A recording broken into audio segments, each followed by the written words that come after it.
We're officially on air according to the blinking red light. Oh, good. Officially on air. Yay, no. Okay, there we go. I was like, I don't want to have an echo. All of a sudden I started hearing my voice again and going, oh no. No, mute. Got it. All right, everyone. We're finally here. Hello. And the lovely Angela. I'm Angela, and this is my best friend in the world, Nicole.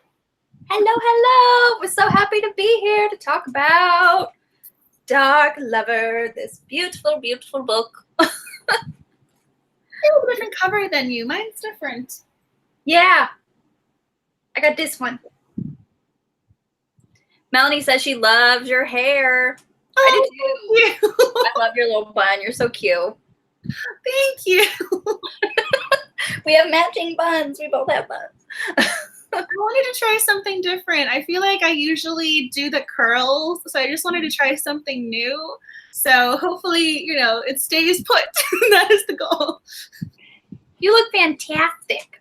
You always look adorable. You always look so cool. I love your, is that a top or a dress or? No, it's a shirt. I know. Okay. I'm not, I feel like I'm cheating or a traitor because I don't have the other shirt on because I'm still doing laundry. I love that shirt though. Like so my books are my heart t-shirt. So long story short, basically I mailed my books home from the last convention that I went to, and the box got misdirected and my shirt was in the box. So I just got the box, and therefore I still need to wash the shirt because I put it I used the laundry to wrap the books, so they were all perfectly, sent. And so now I finally got the box back. So I will be wearing the shirt next time. That's so awesome. Like I had to mail it back to myself. Yes. So I had to find another shirt. I was thinking, okay, this one looks summery. This one looks floral. It's very cute. I like the pattern. Thank you. Even though I'm a traitor to the book club t-shirt. Melanie says, I'm envious over all your books. I'm so going to buy bookshelves. Yes, definitely do. I mean, my book, this one over here had a book. She had her bookcase built by her certain husband, who is now officially like world's best husband. Yeah, officially world's best husband. Yes, he built my bookshelf. The one currently behind me, and then the one right over there. It's not full yet. It's getting there. I think I have like about 4 more shelves I have to fill, and my library will be semi-complete. We're going to change the blinds, and I still have shelves here I need to fill, so it's a work in progress, but there will be a video for a major library tour coming soon. For her is Belle with the ladder, just going around the room consistently, just keeps going, just all around. Yeah. Lady Gizmo is here. Hi, how are you? Like some of your books are all stacked around you. Yes, surrounded by books. So well, I started with the one bookcase behind me. I started with this one, and then I added the one on over here on my right. And then just have to keep adding. So what happened was I was like, oh, I can make them bookends. So I thought, let's do another one on the other side. And then from there, I added a smaller little one. You can probably see the fan. So then we have a smaller bookcase right there next to it too. So we just have all the bookcases. You have to. Your library grows. You have to. Soon it's just going to be, I would love, this one, like the ones here are floor to ceiling. I would just love floor to ceiling bookshelves in an entire room. Like I'm limited to this corner because the other half is my husband's side of the office. And he's like, I don't want to be surrounded by books. It's only going to be on your side. April's here. Denise is here. Hi, how are you? Yes. What I'm especially proud of though is, so I don't know if y'all can see the top. So we have like all the swag I've been getting at conferences and from book boxes. I put them all and I organized them. So that is my favorite part of the wall. I love the way that looks. I'm so happy that I was able to decorate the wall with the bookish swag. So that's where I'm like winning. There was a lot of effort put into this. That's awesome. And you have your beautiful flowers, the ones you made and the ones you bought. They're so beautiful. I know. Yeah, I did the library tour. It was so funny. I did the library tour, and it takes me forever to edit videos, y'all. So when I do videos, it takes me a very, very long time from when I set it up to when I film to when I edit. It takes a long time. And so by the time my library tour posted, it was a different library. It looks different. So I need to now do an updated one because this one's color coded, and with I need to do a new tour already. I love your library tours. You inspired me to do my own library tours, and now that I have, you know, my beautiful bookshelves, I'm able to do it justice. So, oh, and the Max, Maxie Poo. It's like, and he's joining us now. He's so cute. All right, so for everyone watching, who has read Dark Lover? Because we'll be talking about it, all kinds of spoilers, and if you don't mind, please stay and join the discussion. But yeah. So because there was 1 week I was sick and then there were scheduling things. So as a thank you for watching and joining us tonight, there's also 2 books up for grabs as a giveaway. So I figured everyone who watches the live stream will get extra entries. And then since I know not everyone can watch live, my thought was that they could comment down below somehow. I don't know if you guys want to have a specific question for them or for the later people, later viewers. So people can also enter later, so they're going to leaving it open a day or 2. So you guys can win these 2 books, hopefully. And I figured one person would win both. So this way you'll get like a lot of bookish love. Oh, that's cool. Yes, so we have book 1. They're also both new releases too, so hopefully you guys don't have these. And then we have book 2, which I thought kind of looked more paranormally, like in the realm of J.R. Ward. So, these are grabs. Yeah, that one looks familiar. I have a certain one that's I have just right in front of me. I was going to start reading it today. That's why.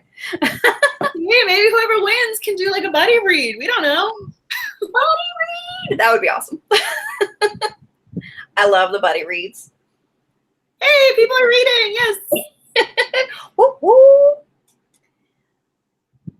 I know. People like, yeah, you read some, so hopefully you don't mind some spoilers. You only read some, you know. Yeah. Spoilers.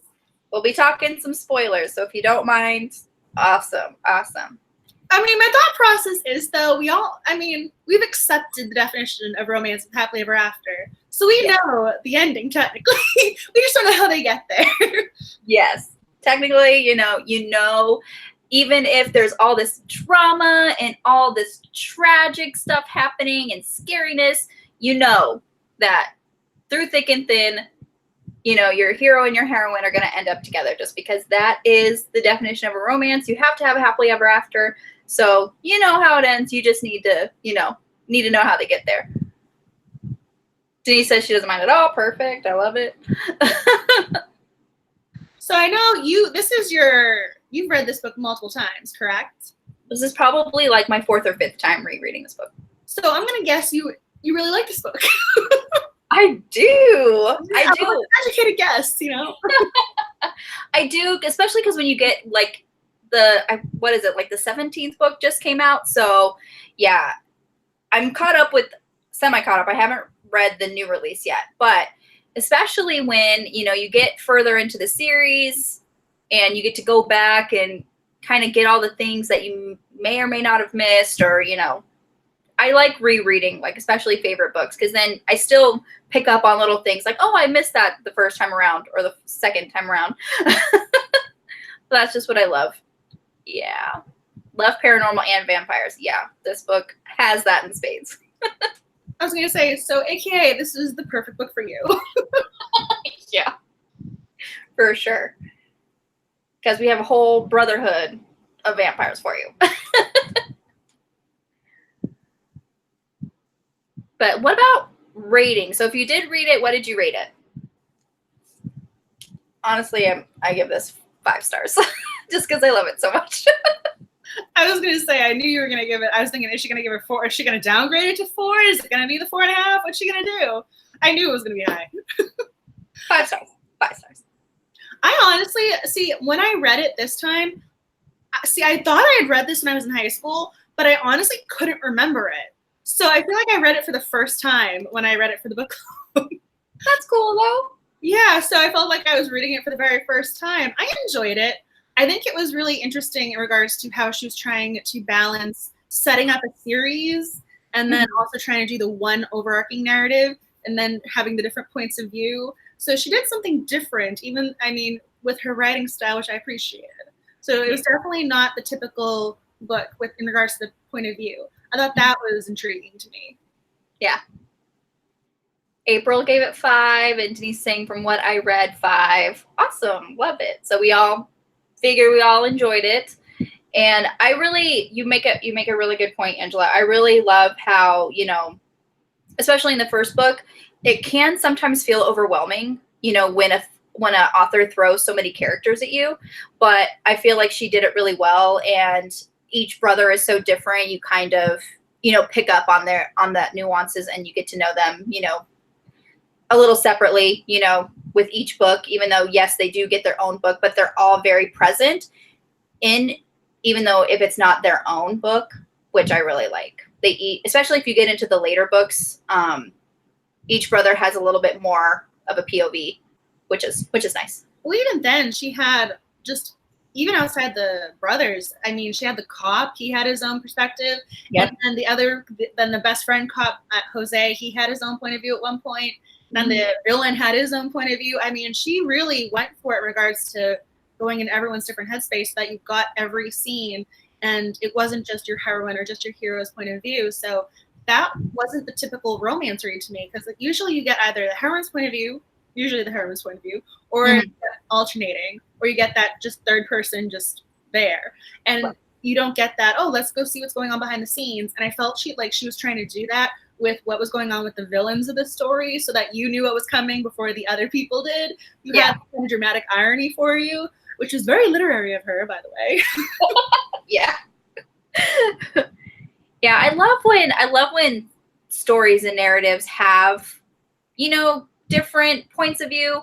And I also love when the villains get their own, you know, point of view too. So you kind of get a taste of how different her writing style can be, just from writing, you know, hero or heroine to a villain.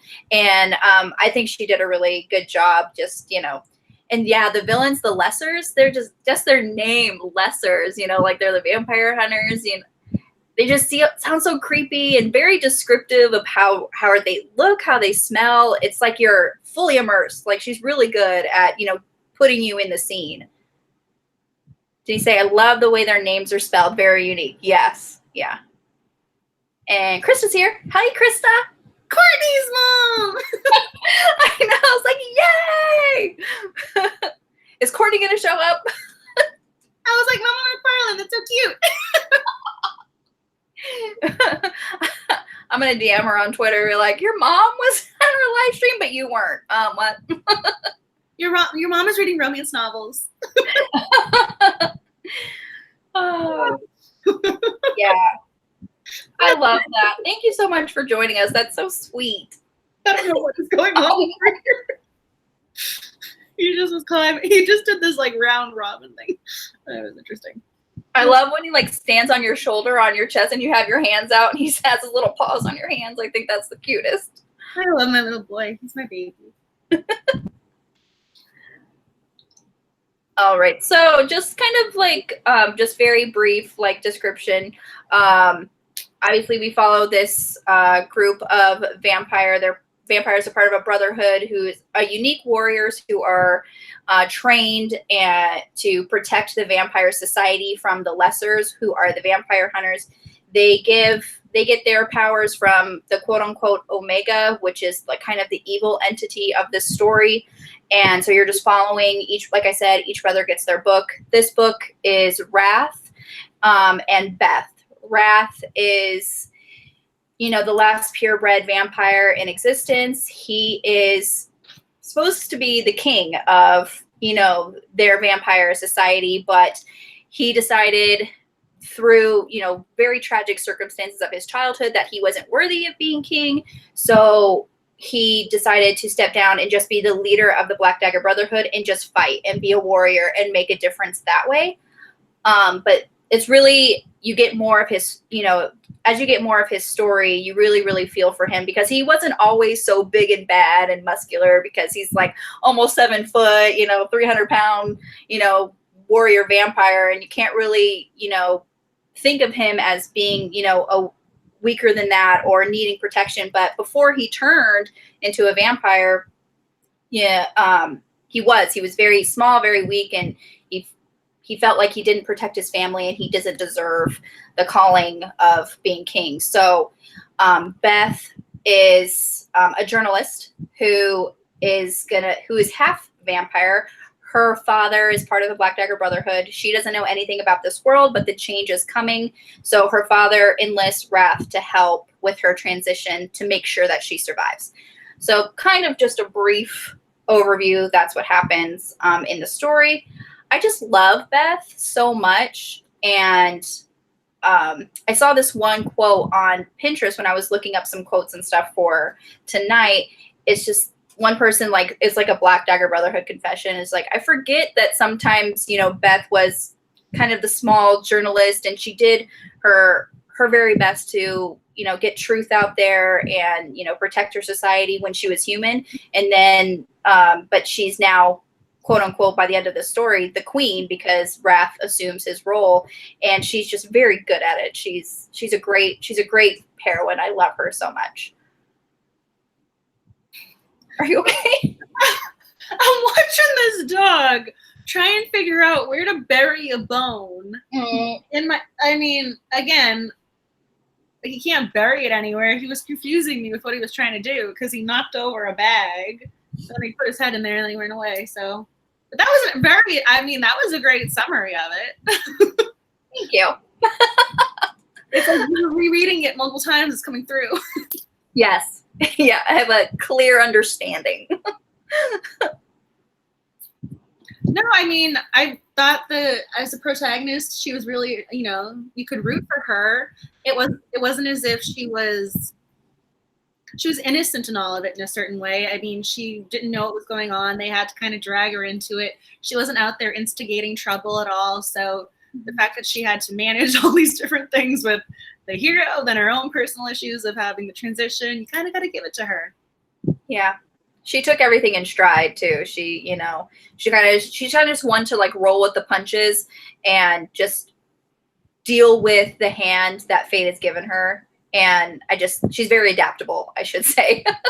She took it a lot in stride. Even though when she first meets Wrath, the first meeting didn't go very well and she freaks out.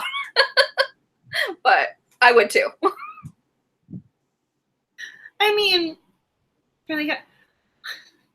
She did that. I'm trying to remember who said it. There was the quote about how the heroine brings the alpha hero to his knees, and that's exactly what J.R. Ward did in this book. There's this golden quote, and I'm blanking on who said it, but it's the essence of the romance genre is the heroine bringing this alpha hero to his knees, and then he will do anything for her.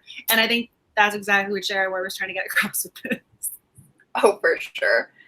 Especially with people or vampires like those in the Brotherhood, because they're just so like big and muscular and kind of, intimidating, very intimidating. So the fact that, this, the heroine, kind of like sweet, gentle, like you said, innocent, kind of, of their world, doesn't really know a whole lot, can bring a man like that to his knees. Yeah, that's awesome. I love it. Well, I also thought it was really cute this was kind of probably around the 70-75% mark, how he was very affectionate with her publicly, and he didn't care, there was a quote, I posted it on either my Twitter or the Romantics Twitter, of how he was walking away up the stairs and he knew he had this grin on his face and he knew they were going to make fun of him, but he didn't care. He was just so happy. And then there's a later scene when she walks in on them and they're meeting and he just pulls her into a hug. And so I like those gestures because before that, he was not approachable. He wasn't very warm. And so to see that in action, the whole actions versus words, he was able to do both. It worked. For sure. Because the very first scene you see Wrath in, he's walking in this club and people just part like the Red Sea. He's very big and menacing. So people are naturally afraid of him. And he's also a predator, and people just get that instinctually. And so he's walking in this club and people just part for him. And he's, like you said, not approachable. He's very gruff, very like short with his words. He doesn't he doesn't speak more than, if he can get his point across in like one word, he will. He's not very, you know, vocal, things like that. But then, yeah, by the time their relationship is established and you see a completely different side to him, very affectionate. And in that scene where she comes in, when they're all talking and stuff, she was actually worried, like, oh, you know, he won't get up and, you know, come see me. He's with his brothers, you know, blah, blah, blah. And then he surprises her. And I love that. It's so cute. Like you said, I loved it. I mean, he's also the one who initiates. He's the one who asks her to marry him. There's no, oh, I got to wear him down, or I have to entice him into this somehow. I mean, he's the one who takes the next step in the initiative of, oh, you're moving in with me. Oh, we're going to be married. He doesn't wait for anything. He realizes this is the person, and he decides, you know, I'm going to keep her. Right. And I love that. I know you like alphas, so I can kind of see why this is your book. Yeah. I love me some alphas, and Wrath is the alpha, you know? I have to admit, the one thing that this reminded me of, the whole Leland, it reminded me of Sassenach with Outlander, when he has that kind of term of endearment for her. That's one of the things I was looking down. I was like, I just want to throw that out there, because you and Jamie's the alpha, we got this alpha. I mean, I can see a pattern. Yeah, absolutely. And I love that this book has like the glossary of terms and proper nouns in there, because obviously they are very similar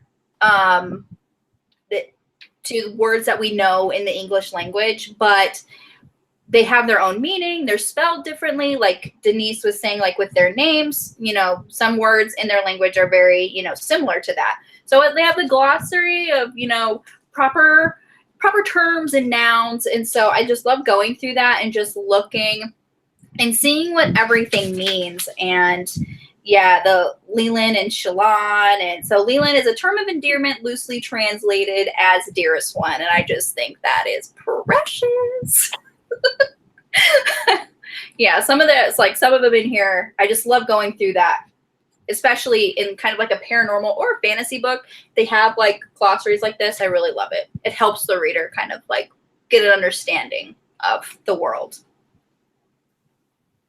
And this is the book I dropped in a puddle when it was raining one day in Phoenix. And I'm like, no, it doesn't look too bad, but I dropped it. I was going to say, I don't even think they print it with that cover anymore. I know. So, I mean, what is that? It must be a first edition then. I think so. I'm glad you were able to salvage it from the rain. 2005.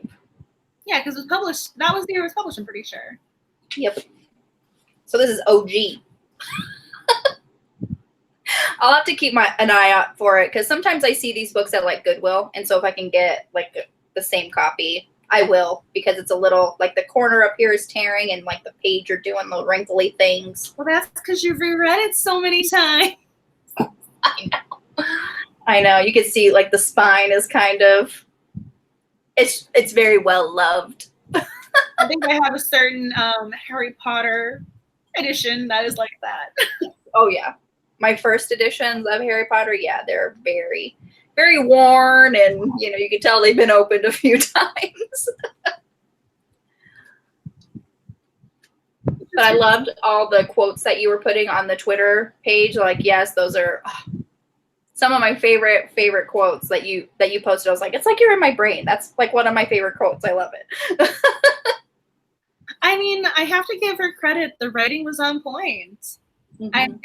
It could make you laugh. You could get emotionally invested in regards to what's going to happen. Because even though you know they're going to end up together, there's definitely an emotional roller coaster, and then there are all the other characters you want to know what's going on with. I mean, I really ended up liking Marissa and the cop together. Butch. I was rooting for them.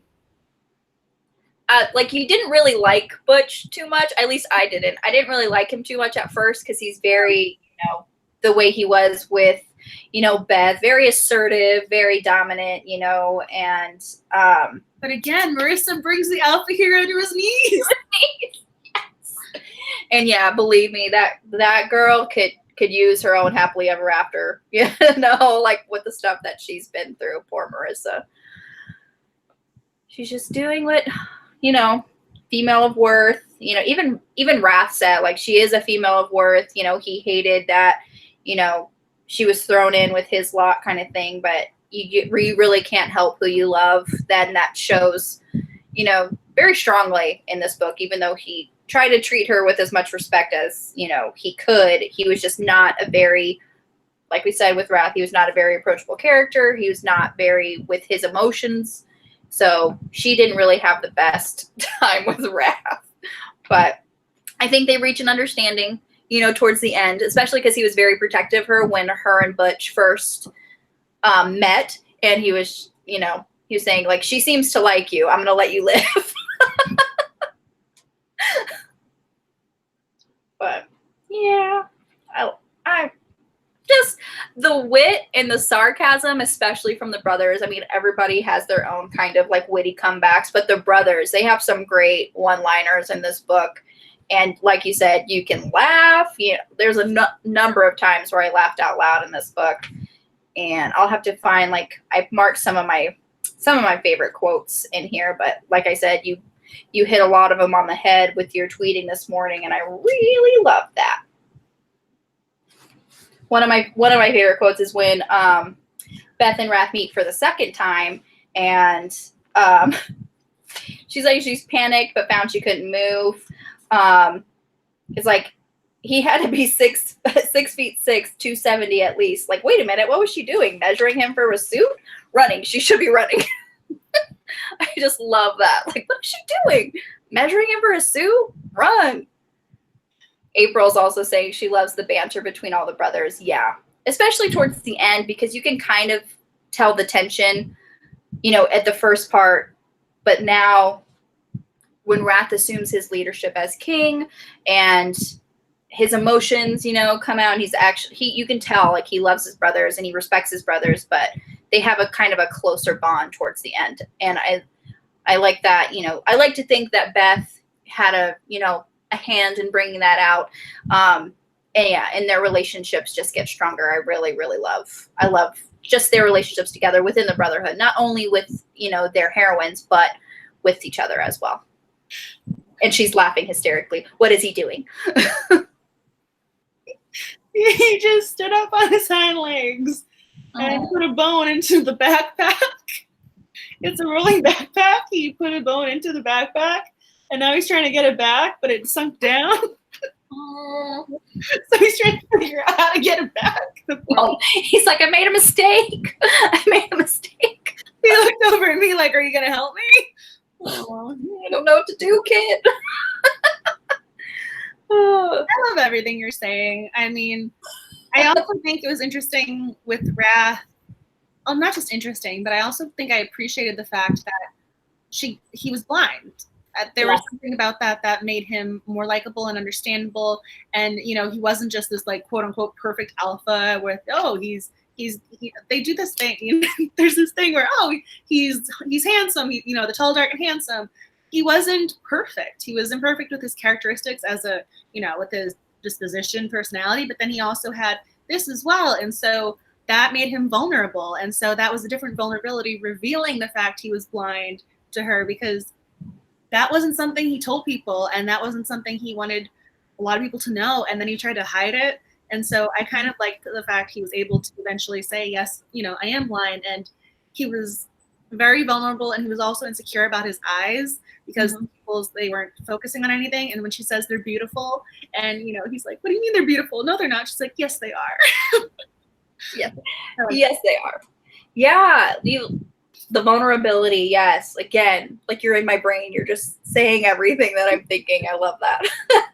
But yeah, I mean, that kind of, especially with, like, you know, he's so strong and imposing, and he's this warrior, and he's trying so hard to overcome that disability as well, because he wants to be seen as a warrior and strong, and he wants to overcome the stigma that he thought was, you know, his parents dying. He blames himself, and that just, like, compounds into this big, like, insecure, you know, just disability that he doesn't want to acknowledge. And he kind of gets, like, you could see his hackles come up when someone mentions, like, oh, the blind king, they call him the blind king or something. So he's trying very hard to overcome that. But when he gets into the relationship with Beth and he acknowledges that he wants to be with her, because at first he was fighting it, you know, like he was like, no, you're going to be with a male of worth. Someone else is going to have that privilege, quote unquote. He said that, you know, a lot. But as soon as he's like, no, you're mine, we're going to go through with this, we're going to be together, and lets her in, you know, he takes off his glasses, he opens his eyes to her for the first time, and being able to drop that wall and be vulnerable with the person that you love. It just makes my heart melt. Well, I pulled one of the quotes. I'm pretty sure I shared it, but I kind of liked this part when he says, he who was all chummy with the Grim Reaper suddenly got cracked in the gut with some base mortal fear that she was going to make it right? He was afraid for her. And so I kind of appreciated the fact that he not only developed feelings for her, but he cared about her well-being. And then he kind of started to analyze himself in proximity to her and the juxtaposition of their personalities. He tells her, I'm a warrior, I've killed thousands. Yes, he says he's killed thousands. That's in the book. And yes, I went wide-eyed when he said that. And so he's talking about how he's killed people, and yet now when he thinks about death and when it comes to her, he's going, no, this can't happen. And his friend died, but it wasn't as if he stopped living his life. His friend passed away, he was upset, he was sad, but he kept moving forward, whereas he realized if she were to die, he wouldn't be able to do that. And so he had to start examining things in a different way. Right. Yeah. Yes. I'm just like, yes. Like if I could have like just the gif of like Christina Aguilera go and like preach, I'd be like, yes, all of that. Yes. Yeah. Like he's literally in his 300 years of life, he's killed thousands of people, whether they be lessers, whether, you know, they be unfortunate people who got in the way of his mission, quote unquote. He was very kind of heartless in the death dealing because it couldn't mean anything to him. And eventually it didn't. Killing someone didn't mean anything. Death didn't mean anything until it came to Beth. And then he had to reanalyze, you know, what it actually meant, you know, for him to be killing people. And especially like innocents, like lessers, they're obviously the evil in this book. Totally understandable. You need to fight for your species. But when he was talking about, you know, like innocent bystanders, people that just got in the way, you know, it kind of makes you like step back just a little bit. You know, it's like you can't be so callous when innocent people die. And so Beth kind of makes him, you know, rethink about that kind of stuff. And I, again, just went her bringing him to his knees. I love it. Well, I kind of have to give J.R. Ward credit in that way because he definitely evolved over the course of the narrative. And that's something that's very difficult to do in a multidimensional way. So it wasn't just, he overcame X fear. A lot of times in certain books, you'll see, they have this one hill that they have to kind of get over. But he had multiple things going on and multiple personality changes and point of view changes. So, I mean, I thought that was really well done on her behalf as the writer. Yeah. Like from where he is like first seen to what happens in the last scene, his arc is just almost, it seems insurmountable because he had, you know, the trauma of his childhood that he had to overcome, you know, the fear, or not necessarily fear, but his disability that he was afraid of people finding out and living with that disability, him becoming a king to his people, stepping into his rightful place and being a leader that way. Not necessarily being, you know, the leader of the warriors, but a leader to his whole people and taking on that responsibility, something that he didn't even think he was worthy of until Beth showed him a new way. So many things, like, just, it's amazing. It's hard to do in a series, like to have that many kind of, you know, arcs and developments and stuff, but just in one book, it's amazing. I was going to say, I mean, it's only, I think, 300 something, almost 400 pages. So, I mean, that's a lot to get done in that span. Yeah. But she does it very well. It didn't feel rushed at all. It didn't feel like, okay, we got over this, so now we have to go to this. We got over this, now we have to go to that. It just seemed very, just almost seamless as we move through the book, how, you know, things would happen. Then, of course, you know, he reflected and thought, then this would happen. He reflected and thought. So it's, you know, it was, her writing is just some of the best that I've read. I just love her writing, especially when it comes to this series. I mean, I've read her other series. She does contemporary work. She does, you know, paranormal work, but this in this series is kind of almost a cut above even her other work, which is saying something. I mean, I'm kind of curious of what your thoughts are for the viewers, the commenters. Comment away your favorite quotes, your favorite characters. If there was a scene you guys loved. I'm really curious what you guys thought of this book, because I know it has very high ratings on Goodreads. Yes. I mean, I kind of want to know what everyone's thinking about this book, because there's so many different things to talk about in regards to characters or writing. It's very hard to almost like pinpoint one talking point. Right. Yeah, I would love to know if there's anything specific you want us to talk about, or something that when you were reading the book, if it struck you and kind of stuck with you. Yeah, I have a couple more quotes that, are my favorites that are just just witty and funny. And I want to hear them. Says, welcome to the wonderful world of jealousy. For the price of admission, you get a splitting headache, a nearly irresistible urge to commit murder, and an inferiority complex. Yippee! I just think, and it's so funny because she writes the word yippee, and this is from Rath's point of view, so it's just so funny to me.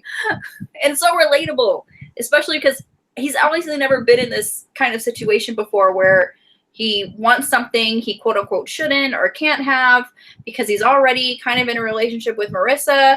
He doesn't feel like he's worthy of her.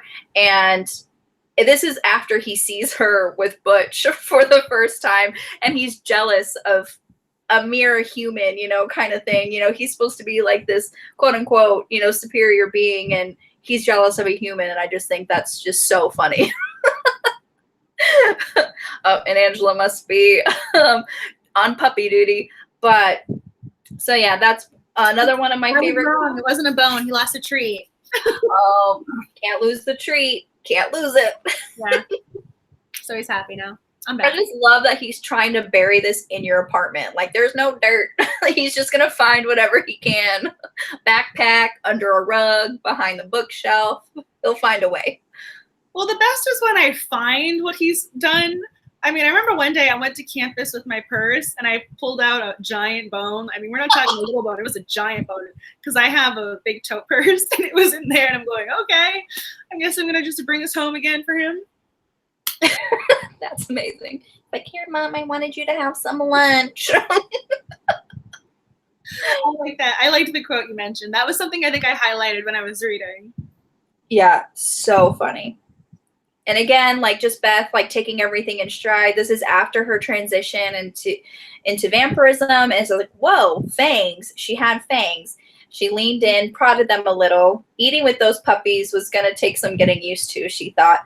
On impulse, she brought up her hands, turned her fingers into claws, hissed. Cool. She just, like, so, I can just imagine her doing that in the mirror. It's so funny. It's so funny to me. Like, she's just taking everything in stride. I love it. I think this was something I noticed, and this is maybe why the book is resonating with people so much to some degree, is that she had that relatability or realism in regards to the characteristics and the thought process and the mentality, because she didn't do that, oh, we're just going to have the scene. We're going to have the scene with their, intellectual, context, so to speak. It was one of those, you get the build up, you get the actual action, and then you would get kind of condensed or decompressed, and they would tell you something else. So it was interesting to me how she did that. If that makes sense, if I explained that correctly. Yes, you did. Yeah. Okay. And yeah, I think, again, you hit the nail on the head. Like, this, like you said, there's a bunch of reviews, a bunch of ratings, and this book series is very well loved, and it has to do with the complexity of the characters, the writing style, the world building. It's kind of like it hits all the notes kind of thing. Like, I really honestly like reading this book and rereading this book and thinking back on the series. I really don't feel like there's anything that should be added. Maybe I'm the only one that feels that way, but I think that, I just feel like this book really, like, touches all the bases, whether it would be, strong alpha hero, relatable, incredible heroine, overcoming obstacles, scary, almost insurmountable villains, relationships with the brothers. I just feel like really this book has it all. And even though it is a paranormal, quote unquote, series, it's very relatable to, things that are happening within your own life. I mean, it's not as if I mean, again, the whole looking in the mirror, analyzing, that's what you would do. Right. You wouldn't just be like, oh, I have fangs and move on. I like the fact that she gives you that additional scene, that additional kind of thought process of, oh, let me see how they look, let me touch them, let me play with it. Because that's what you do. You wouldn't just think, oh, now I have fangs, off I go to the grocery store or something. Like, you would be like, hey, what's going on? So I kind of like that she does that extra step in that way. Yeah, absolutely. It creates another layer of depth. I mean, the only thing I was thinking, I mean, and even then, this is a very minor persnickety thing, is some of there were some pop culture references that became dated in the book. That I did. You hated? What? That you hated? No, there were some. No, they were dated, not hated. Oh, dated. Yeah. But you said hated. I was like, no, they became dated because if it came out in 2005 when they were at the club, there were certain songs that were playing, and I'm going, oh yeah, that was a song. I had to really, I was like, oh yeah, that existed. So I mean, that was the only thing I caught, was going, oh yeah. But I mean, that's a very persnickety thing of, oh, wait a second. Like, oh yeah, that happened in 2005. There was some song reference that she made that I kind of had to pause and go, is this a real song? Like, oh yeah, this is a real song. Yeah, for sure. You can tell some of the references, like you said, and a lot of some of their obviously there are terms from their language and everything that to get explained, but there's also like they use like some acronyms and some like slang that they use that you kind of like you had to get used to. That's probably another thing that probably, since I've read the series and I'm just used to the brothers talking to each other and that dialogue, that I know now, but probably like remembering like reading this book at first, I'm like, what does that mean? Because there are some things, especially like when they're talking, like their slang or their, just their little nuances of how they talk. I'm just like, what does that mean? But yeah, you're totally right. I understand. I know, I'm not using it. I mean, I love Meg Cabot. This is a totally side tangent note here, but in her books she has pop culture references. I don't think that it's a bad thing, but it's one of those factors where you're going, oh, so it kind of grounds the time period, whereas if you had no references and you took them out, it could kind of transcend its time. So I think if there weren't any references like that, you would have been able to say, pick it up and like, oh, this just was published, this recently was published. So I mean, that was just a very minor thing that I kind of caught, but that's not a bad thing though. No, not at all. Not at all. I totally get it though. I agree 100%. So that's why, that's when you realize, oh, early 2000s this was published. Yeah. And honestly, sometimes I can't believe that, just thinking like early 2000s, like that was 20 years ago. So I'm just like, what? That was, it's like usually you think of like the 90s or like the early 2000s. You going into that, because, we're well into 2019, like just in my own life, just not even reading books, but in my own life and like looking at pictures and things like that. It's just like, it's no longer, oh, that was 5 years ago, or that was, 10, that was going on like, that was 20 years ago. Well, I mean, you've been reading the book series since it was first published. This book series has been with you since 2005. So these characters have been with you a long time. A long time. Yep. This is when, getting into my paranormal romance phase, because obviously it's like when I first started reading romance, I was a very big Sandra Brown fan. She writes contemporary. She also writes suspense, but it's contemporary. And kind of like diving into, I actually found this series because I read this one article that said like, oh, if you love Buffy the Vampire Slayer, you should read these vampire books. And I'm like, okay, yes, I will. So it's kind of like, this was my step into the paranormal aspect of romance. So I will always have, that love, because it got me into this subgenre of the romance genre, that, and also like the Dark Hunter series, you always have like, you always remember like your first time, like going into a subgenre, or your first time, or like, getting into the romance genre. So I always have that nostalgia feeling and that happy feeling of getting to know this genre for the first time through this series. And That's a little bit of the reason why I love it so much. Right, this is the tip of the iceberg. The very tip, yeah, I know. And then I just dove in, after this series. No, I mean, that's really sweet that you have that connection to the series. It makes it so personable to you in that way. You have an emotional connection to it. Yeah, and I've had my puppies come in and say hi. Ruger, come here. Come here. Oh, yeah. Oh, here he is. Big puppy. Oh, God.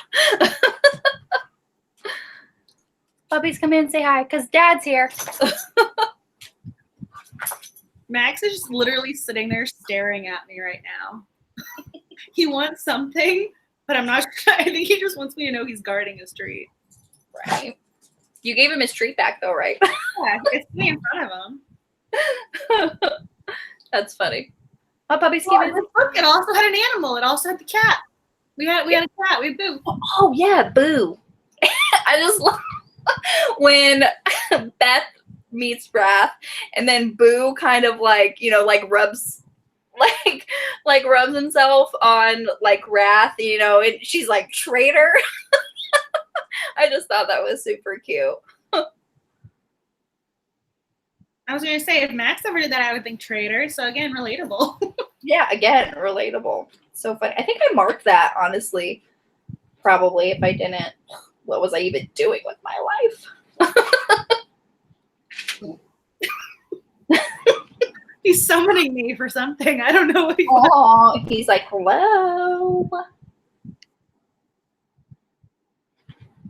It's somewhere in here, honestly. What the? He knows what he wants, and he wants you to figure it out. April saying I play. Woo! Come here. Oh, he wants to play. April said I picked up the second book and noticed on Goodreads that Nicole gave it 3 stars. Interesting. Yes. When I first read that book, I didn't find it as engaging as Wrath and Beth's story. But then I read The Beast, which it's later on the series, and you kind of revisit Rage and Mary. And then I'm just like, I want to reread The Beast, or I want to reread the second one in the series, which is Rage and Mary's book. And that rating might change, just so you're aware. Which one's your favorite in the series? I think it was 5 or 6. No, it's the third one. I knew it was one of the later ones. I mean, I don't know which. No, I knew there was one left. It's Lover Awakened. It's Sadis's book. Oh, so you're going for the... Yeah, I remember you just telling us about it, and so now I have more context of who this is. Yeah, Sadist and Bella.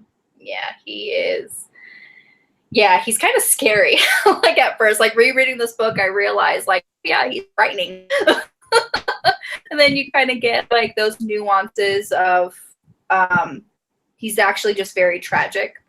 And, during their wedding scene where he just sings like an angel, and I just, oh, yeah, he can sing very well. And, he has, the voice of an angel. And when you get kind of into the second book, and, of course, he gets his own book, you learn more about his tragic past. But yeah, that Lover Awakened, that's my favorite.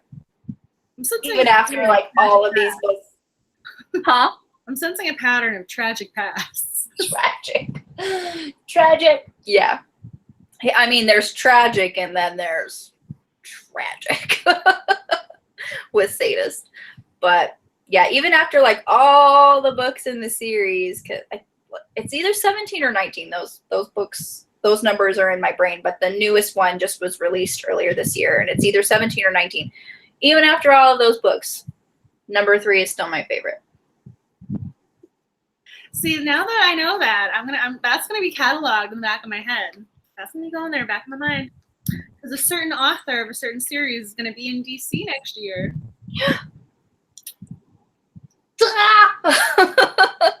Oh my gosh. Oh gosh, I want to go like to all like the romance book conventions, and I wish I could go with you to some of them. And she's the keynote speaker for Polycon, so she's the title person this Ooh. year. Or next year, excuse me, 2020. Next year. Nice. Funny. She's gonna be in DC, and she's gonna be doing a brunch thing where she's gonna do a talk, and she's gonna be doing the book signing. There are 2 days of book signings, and I think she's doing both. Right now, she's currently on the books for both. Hopefully that stays true. So I'll see what I can do. Gosh, I really want to go. I'll have to talk with the hubby, see if I can swing it, because I so want to go. I want to go so bad. I want to go with you. If you were to do one, I think you should go do hers, because she has her own romance. Oh, yeah? She has her own one that she does yearly. So if you were going to do one, I think you would go to the one that she does specifically for her fans. That one. That's the one I think you should go to. I also kind of want, like, if she's going to be there, awesome. But I also kind of want the whole, like, all the romance people. Yeah, I need to go to one. Need to go. With you, 100%. It's on my bucket list, honestly. Yeah, RWA this year is in New York. I don't know where it is next year. San Francisco? Am I remembering that right? I think it's closer to you. It's closer to me. I'll have to, if it's closer to me, I'm gonna have to swing it, honestly, because I can't, especially if it's in California. It's the next state over. I have to do it. I could drive there. It would take 15 hours, but I would drive there. Yeah, but if you drive there, then you have the car that you can keep your books in, and you won't have to ship it and then risk losing your box somewhere. Yes, with your shirt in it. Gosh. I was so angry too, because I had the signed books in there, and so I was just, it was one of those things where I actually mailed it thinking it was safer to mail the box using FedEx, but somehow I thought, oh, it'll be safer in the box versus the suitcase, because they might lose the suitcase versus the box. Suitcase was fine. But did you get the box? You got the box, right? I finally got it back. Yeah, last week you were just like, it's still not here yet. I'm like, oh God. Yeah, but then I had to get, again, I don't live on the bottom floor. I then had to get that box up. So at least if you have your car, it's more manageable. That's true. I'll have a whole back seat and a trunk. And that's if, I get a car then. I drive a, a ton dually diesel truck, which I still have a back seat. But it's not as fuel efficient driving, like doing a road trip in a dually. But hopefully by that time, I'll have a car, a nice full fuel efficient car. Yes, because now you have a reason. You have a very specific reason. Yes. Yeah. I don't know, but I like not having 3 vehicles I have to pay insurance on. Hey, I live in a city. I don't have a car. It's a city. Yeah. Oh, suburbia. Honestly, I work it's not driving, it's not far, but I work pretty far away from my house, so in public transportation is not very reliable in Phoenix. Kind of sketchy. But kind of sketchy. Anything else? What do we want to talk about? Anything else specifically in this book and my dog's barking, I'm sorry. Anything specific you want to talk about in this book? Comment away. Anybody who's watching. I do have some more quotes I can talk about while we're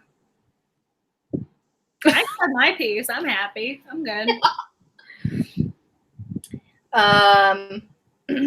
Okay, so this is just, a little, conversation between Rage and Fury, not even between, the 2 main characters, but I still love this quote. And it's just Rage is saying, this place is also big enough we could all live here without killing each other. Fury, that depends more on your mouth than any floor plan, because Rage is very, sarcastic, and like all the brothers are. But I love, again, going back to the banter between the brothers who said that, April. Yeah, they're very, I like their interactions together. Yeah. I know you. I thought you tweeted one more that I really liked. I'll have to look on. I'm gonna look on the Twitter really quick because it just demands to be said. You were getting some good ones when you were tweeting today. Thank you. I'm glad you like them. I've said my piece. You know, I've been in this all day for, you know. Yeah, you. Oh yes, when Torment goes and sits with, you know, Beth because Wrath couldn't, and they watch Godzilla, and then Tor's like, I always root for the monster. Then I retweeted that and said, me too, which is her response. I really love that scene. I actually thought that was actually one of my favorite scenes in the entire book, and this is so random, but I just thought it was really cute how she was spending real time with him. Yeah. They were just hanging out. They were being real. They were having a moment. I mean, because they were also watching it on TBS, so you get commercial breaks that you can kind of chum around during. So again, like the references of, you're not watching this on demand. You're watching this on TBS. I know it's still a thing, but you know, for on demand usually. But I thought it was I just thought it was really sweet how there was also no worries about them because he had a mate whom he loved. So it was just two people just being really great friends and just having that kind of camaraderie. So I just really liked that. Yeah, even though she's kind of new to this world, you know, she just sees him and like, oh, like realizing like he's a vampire, and she's even thinking like her internal monologue is just like, should I offer him blood? Like, does he drink? Like, you know, the whole like beer. Can he drink the beer? He's like, yeah, beer's fine. The whole etiquette, you know, thing. She's just running through her mind, and she's like, you want a beer? I just think that's so cute. April agrees. She loves that scene. The other one, again, I think that some of my favorite scenes had nothing to do with the main love interests. My other favorite scene was when she was comforting one of the injured brothers, and so she cleaned his wound, and then she had like Alka-Seltzer in the water or Tums or something. She put something in the water, and he couldn't lift it. He wasn't strong enough to lift his head, so she had to hold it so he could drink it, and he had to drink it slowly. And then he put his head on her lap because he was seeking comfort. And it wasn't, again, there wasn't any romantic elements to it. It wasn't him trying to make a move on her. It was just him meeting someone in that moment, and she was that person for him. And she wasn't just that person. She was there for him. Because sometimes, you know, if someone needs you, sometimes there's some of those characters who walk away when they're needed, and she was there for him. And I just really appreciated that. And again, that had nothing, I mean, for the romance, he saw her getting along with his brothers. But in regards to her just being a good person, I like that it stood alone in regards to outside of her relationship with Wrath in a certain way. Like, yes, he saw her interact with the brothers, but at the same time, she was doing something kind for someone else, not because of him. She wasn't doing that to get in his good graces, although that is something he marked. That was something he noted in his head. But she just did it because that was what she felt was needed in that moment. And she did it because she wanted to be a good person and help him. And he needed her. And I just like that they were there for each other. Yes, that scene, that whole scene, you could tell, like, you know, Rage he's cursed by, or he was punished, I should say, by the scribe virgin, who is just the complete opposite of the Omega. So she's supposed to be on everything good in their religion, and so he was cursed by the scribe virgin to turn into this monster, and he turns back into Rage. You know, he's obviously his, like, in the scene where it's like his stomach is so distended from like everything that the monster ate, and he was just very weak and sick. And Beth sees that and just thinks, you know, just her own personal experiences, because like she's just been chewing on Tums this whole series because of her, you know, like heartburn or like anxious stomach or whatever. So she's like, I have, like, do you want some Alka-Seltzer or something? Just something that's, you know, so simple that she even thought, you know, it was like, oh no, that was stupid, I shouldn't have said that. But then Rage was like, yeah, that would be really great. Like, I just love that scene so much. And even like towards the end of the scene where Rage is finally asleep, and, you know, she's just, you know, still sitting by the bed, and then she thought that Wrath would be upset, but she turns to him and he's just so grateful, and he says, thank you for caring for my brother. And I just, I love it. Yes, those scenes, even though it's not with the hero and the heroine, it's still one of like the favorite scenes where it just creates the world in general. Yeah. I think those are the small moments that really count. Yeah. For me to you, Rage and Mary have always been my favorites.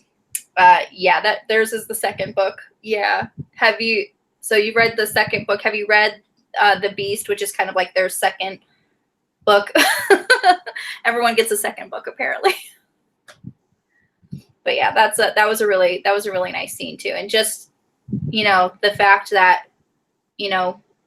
he needed somebody and Beth was there and she's a good person. So she just took it upon herself and she did that. And that just shows, the strength and just thoughtfulness that is Beth.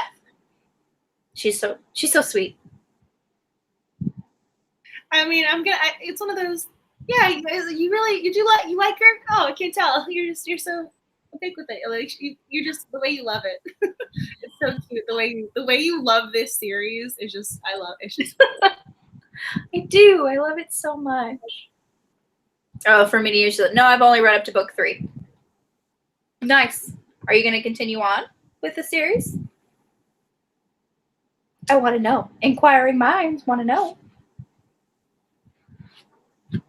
Oh, and then the one of the other scenes that I really liked was their marriage scene where the men like get the names of their shalons like carved into their back in the old language. And then, she kind of wants to, stop it and she doesn't like seeing him in pain. And then she was just, Wellesley is there for her saying like, let him do this, let him, do, show you that he's strong. And then she's nodded, wondering why she couldn't have been named Mary or Sue, but no, she had to be 9-letter Elizabeth. She's like, can we not do that again? I just thought that was really sweet. But yeah, also, very, very traumatizing. And then after they carve the letters in, they have, they're vampires, so they have rapid healing. They pour salt water on the wounds to kind of get, the scar. So I'm like, oh, that's got to be painful. The multi-storylines per novel throw me off. Maybe if I get into it, other novels I'm finding more interest in currently. Oh, so you don't like all the multiple point of views? It gets, it stays like that throughout the series. Just FYI. Do you not like the jumping back and forth? Is it kind of hard to keep track of? I'm wondering why you don't like it. I mean, I have to admit, I did. There were moments with Billy and the sensei. The way he's like, yes, sensei. I did skim some of that. Yeah. On the reread, I do too. I'm just like, I don't like you. Don't like Billy. I don't like, any of the lessers, even though, yeah, we get, their point of view and you kind of just get how creepy and they are. Yeah. I don't really like reading their points of view either. I mean, I have to admit, I think I am more used to reading just one person's point of view or the dual point of view. The alternating, it's not something you see a lot in romance. We were talking about that before. So again, It's not something you read all the time, or you're not.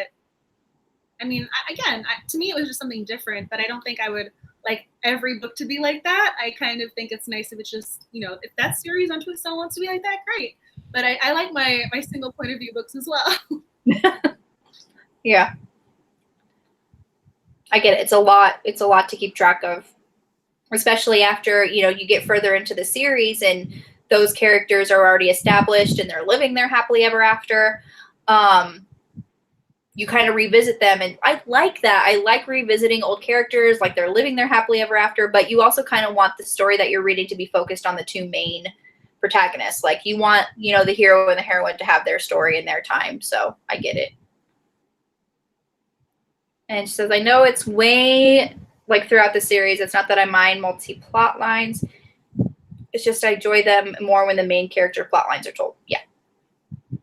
Or if there's like a minute of storylines instead of like 4 or more. Yeah. When you get kind of into the series, you get more and more.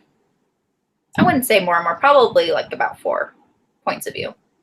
it's kind of like a George R. R. Martin, like Game of Thrones, like every character is a point of view chapter.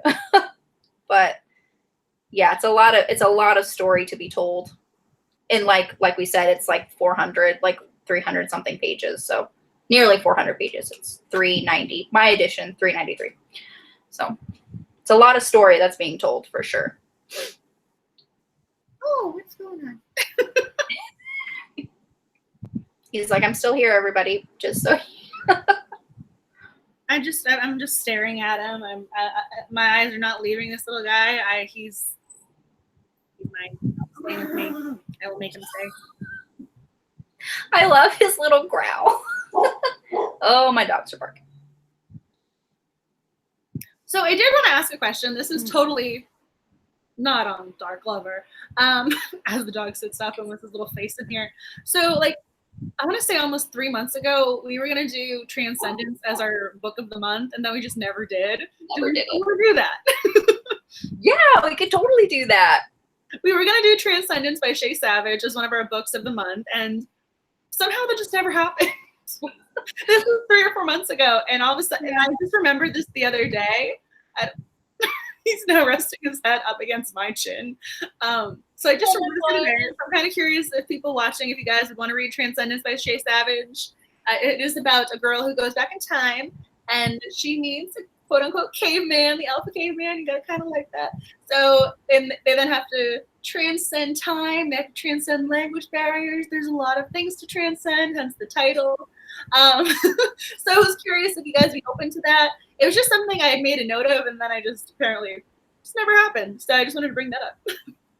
Yeah, I totally said like we could make an executive decision and just pick the book, because I think we did it for this book where I had all my choices, and you just like, I'm just gonna throw in, you know, like Dark Lover by J.R. Ward. I was like, that could totally be our book. I'm totally okay with that. So down for, you know, executive decisions here. Bree, hi Bree, how are you?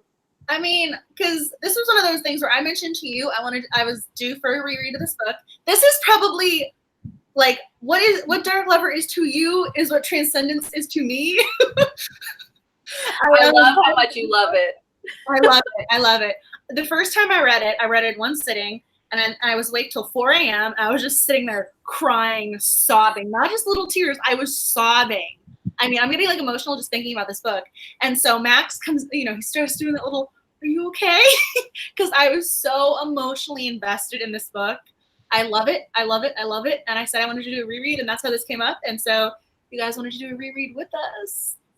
Yeah, Bree's down. It's like Bree says, I'm down for time travel K-Man romance. Lady Gizmo says, yes, it's on the TBR.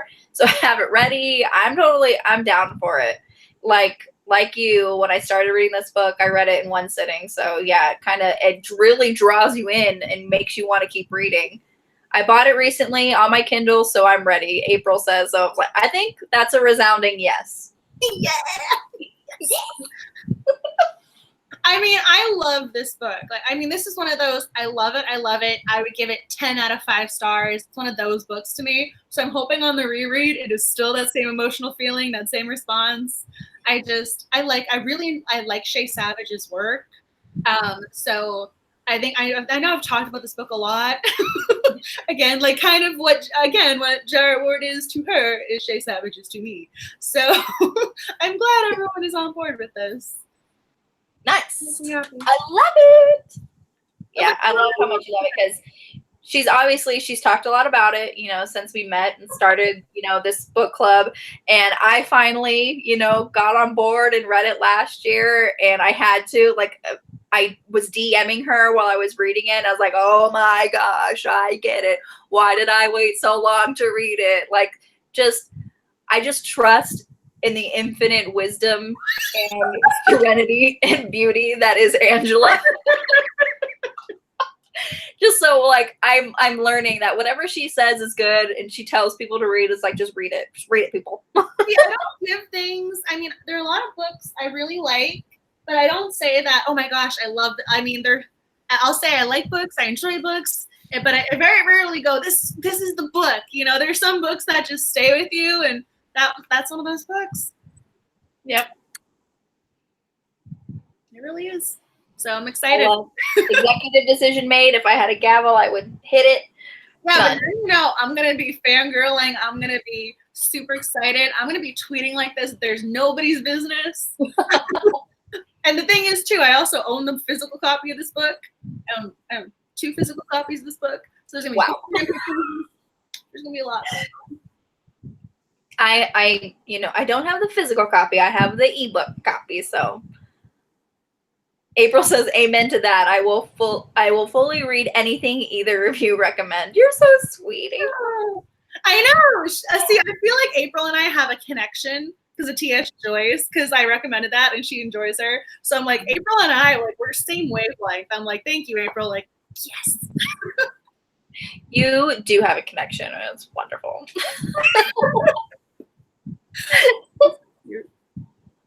No, so I'm excited about that. And also, everyone's excited about it too. Has like multiple entries to win these 2 books. Oh yes, yeah. Say it again. Say it again. Now the new people are here. Say it again.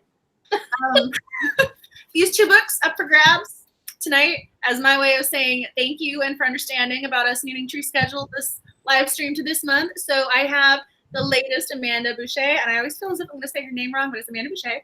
And then this one is still an ARC. I don't even know if this one's actually come out yet. It's an advanced reader's copy, an ARC. So the charmers are only as strong as the beasts they keep. And so we have, dun, dun, dun, dun. So if you guys want to run these copies, just comment. Again, for people who tend to, I know not everyone can join us during the actual live stream. So I'm thinking about posing a question down below in the comments somehow. I don't know what the question will be, but whoever responds to the comment will get entries. And you guys will get extra entries. So these books are for grabs. My way of saying thank you, and I love you guys. Isn't Angela so wonderful? Well, so a little sneak every month for the foreseeable future. I have more books to be giving you guys. So be on the lookout during our live streams for your chances to get more books. So she is amazing. Oh. As I blush through my foundation. She's so great, giving everybody swag. I really genuinely enjoy sharing the romance love. I love being able to send someone a book, and I love being able to talk about books with everybody. I really do like doing that. I look forward to chatting about books, and I like being able to say, oh, I got this book. You know, Nicole knows this. Whenever I go somewhere, I get her something like, oh, I was able to get this for you. I really love doing that. I get so excited that I get to share the romance genre with people. She's so sweet. Oh. And every time I get a package, you know, she's like, you have something coming your way. And I'm just like, I'm so excited. I'm like anxiously waiting, like, when is it going to be here? She's so sweet. You're so sweet to think of me. Coming up. You're not just getting a package. I actually have a legit box. And it's not just a bit. It's just it's a box. She spoils me, you guys. She spoils me. I don't deserve you. You were so. All the boxes you send me are just wonderful and full of just romance love, and I have some of my favorite books are some of the ones that you sent me. So I love you so much. I don't deserve you. You spoiled me. I'm gonna cry now. Ugh, God. Well, I'm very happy and proud of you because they are acknowledging, the world is acknowledging your goodness. You are now a godmother to this adorable little boy. And I mean, I honestly don't think they could have chosen anyone better. I'm so happy for you. She's now a godmommy. Yes, my sister-in-law just gave birth to her second son, and she named me the godmother, which, of course, I was bawling and crying. And he is a perfect 9-pound, 1-ounce baby boy. His name is Finley James, and he's my little godson, and I love him so much. He's so perfect and sweet. They chose the perfect person to be the godmommy. Oh, thank you. Yes, I love him so much. Already, before he was even born, and they named me, you know, his godmother, I'm just like, I love you. I can't wait to hold you. So I'll be, you know, when I babysit him, and I'll be holding him and reading to him, and I'll be the first to introduce him to Harry Potter and just get him on the path to reading. I love how you're going. I'm going to convert him early. Early. I'm going to be reading to him. rainbow sessions right away. I would have read to him like from the womb if I could, you know, because they have like those little like headphones you can put over the pregnant belly. I'll just be like talking into a mic for him, be like, okay, this is Harry Potter and the Sorcerer's Stone, Mr. and Mrs. Dursley. I like how the very first sentence. I like how you know that. Mr. and Mrs. Dursley are perfectly ordinary human beings. Like, thank you very much. Of Nemafull Privet Drive. Very ordinary. Thank you very much. Thank you, Lady Gizmo. Thank you, April. See, I can also see you getting him bookish presents, but in a very cute way. Yeah. He's gonna be getting like his classic library start, because I don't know, like at Barnes & Noble, they have like the cutest, you know, like the kids classic, you know, editions of what, you know, like Robin Hood and all the classics and stuff. They have like very cute, you know, kids editions. And I'm just like, I need to get all of these for every single niece and nephew that I have. So I'm getting their library started early, most definitely.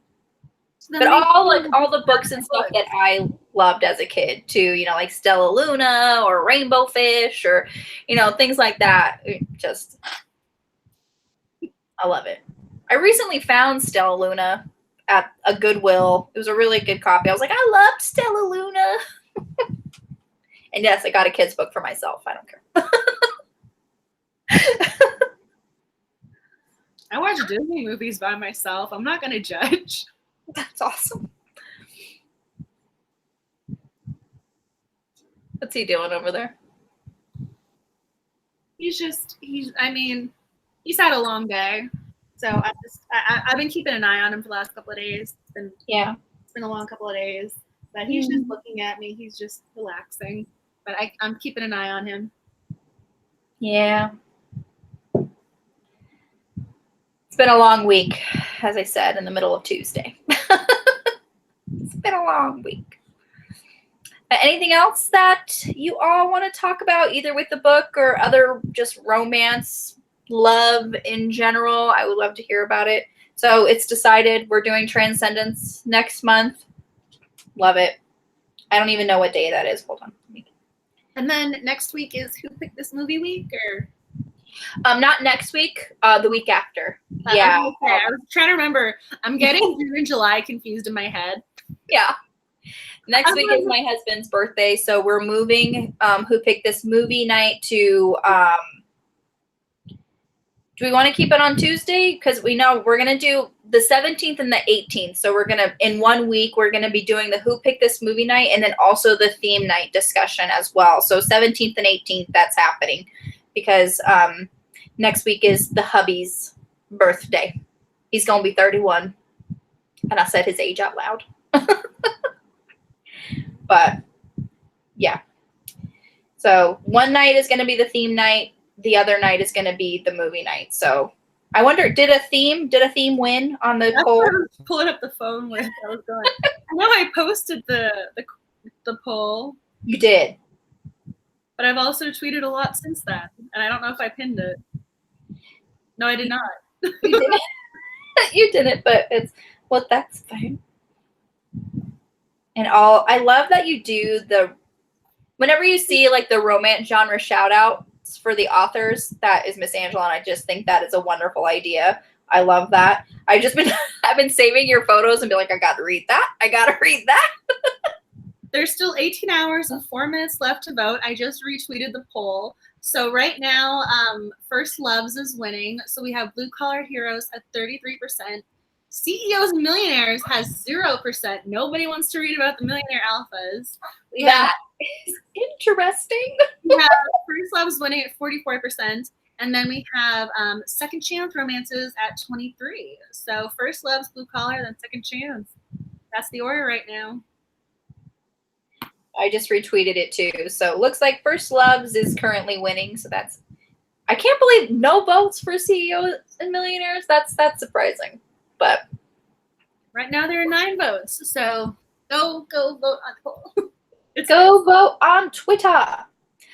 Bree is asking, are there any June releases you're looking forward to? It's so funny. So I got all these books that were arcs, and I have no idea when they're actually being published. Because I got the Lemon Sisters back at KissCon, and I think I don't know if it just came out or if it's already come out or if it's going to be coming out. But that book is great. I highly recommend it. I love it. Jill Shalvis, whatever she does, she's golden. And then I don't know when this one's coming out. And this isn't technically romance genre. It's a woman's fiction book. But I really, really like Jennifer Ryan. This book, it sounds amazing. It's called The Me I Used to Be. So it's women's fiction. It's not romance genre, but I don't know when this is coming out. This is an uncorrected proof. But whenever this comes out, I haven't read it yet, but it sounds amazing. So I'm excited to read it, and I'm excited for this to hit the market. So this is one that caught my attention. And then again, I think this one's an arc too. So you guys can win an arc for so, all the arcs. What are you excited about? I do have a list. I'm trying to find the list. I have a list of, because I make, of new releases that are coming out. So I have, because my memory is terrible. So I know when things come out that I'm getting, I don't have the list in front of me. If you want to, I'll find the list. Do you want to entertain while I get my list? I'll be right back. As my dogs bark. I know. I thought I had it on my email. That's so frustrating. I'm also looking around. I know that there are more books here. So one of the book boxes that I got was Fresh Fiction, and they had, I think, 4 arcs in it this month. So those ones I think are coming out for June. So whatever was in the Fresh Fiction box is here somewhere in this array of books.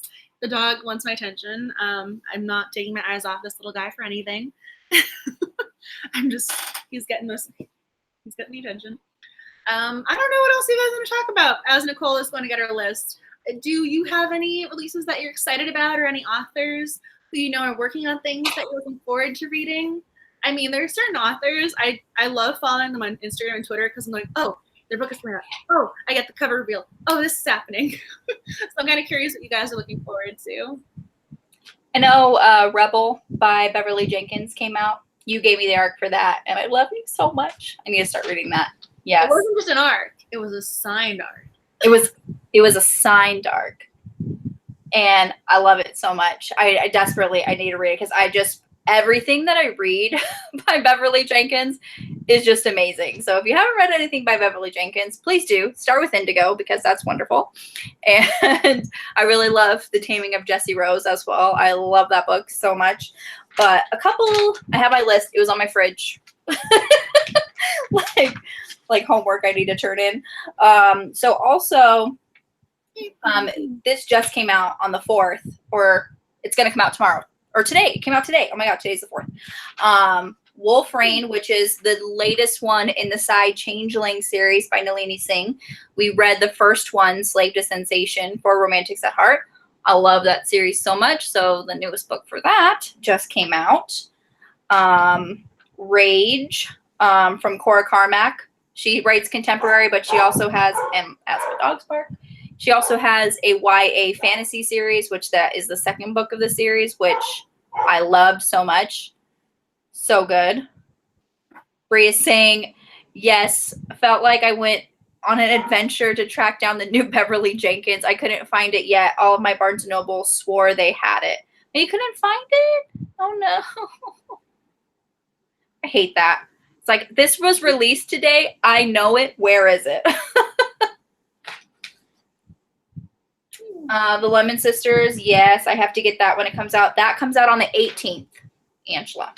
Lemon Sisters. See, the thing is, to me, I've had that book for a while now. I'm like, it comes out. Don't know when. Yes, on the 18th.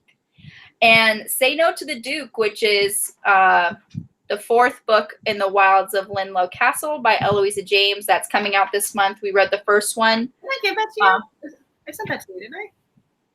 Yeah, you did. Yeah, I was going to say, you have that. I have that. I have it. I'm just saying, that's coming out this month. We read the first one for Romantics at Heart, and Eloisa James, the queen of historical romance. She is just fabulous. And what else? Oh, and also A Lady in Disguise by Lindsay Sands. That's coming out this month. I love Lindsay Sands. That's coming out on the 25th. So those are a couple books that I'm looking forward to for this month.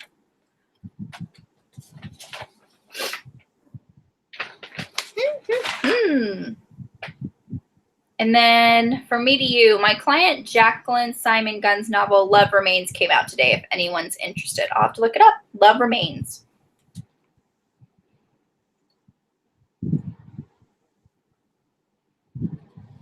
All right. Anything else anybody wants to talk about?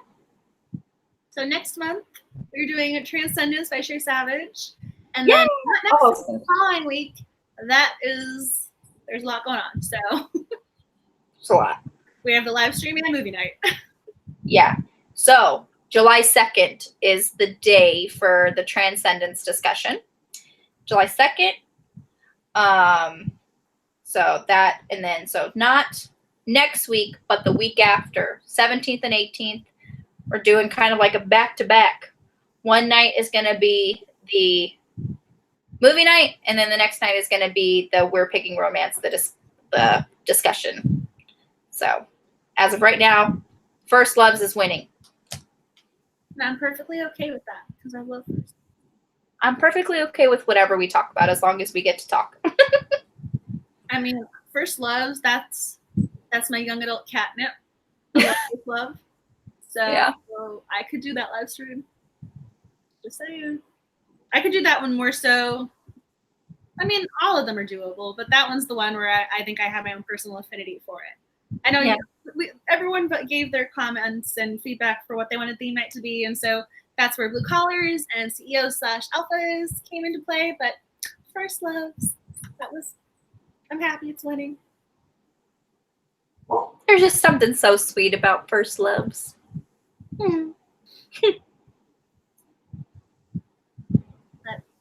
So if you guys have any final thoughts, comments, now is the time to post. Otherwise, I'm tired. It's been a long day. Yeah, it's only 6:30 here, but it's 3 hours ahead for you. It's nice. Yeah. It's been a very long day. Yeah. Well, that's my. All right. I think that's it. If no one else has anything to say, I think we're going to call it a night. As always, it's wonderful talking with everybody and seeing my lovely, lovely Angela, who is, yes, come back and see the question. We're going to think of a question that you'll have to answer to be eligible for the giveaway because she is amazing and giving away 2 books to a lucky somebody. Yeah, I mean, everyone who's commented tonight during the live stream, I'm going to automatically enter you guys. Every single time you commented, it's going to get an entry. Because I know not everyone can watch while it's live.